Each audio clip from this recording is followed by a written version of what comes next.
ব্যস্ততম শহরের আলিশান ইমারত, সেখানে দিন কি আর রাত কি। মাঝে মধ্যে মনে হয় প্রকৃতির সৌন্দর্য কিছু উপভোগ করি।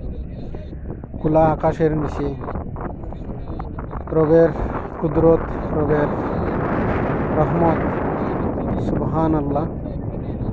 জেদ্দা শহর থেকে প্রায় 70-80 কিলোমিটার দূর জম্মু শহরের আশপাশ এলাকাটা মরুভূমি এলাকা। যদিও মরুভূমির মধ্যে জল থাকার কথা না, তারপরেও আল্লাহর অশেষ রহমত।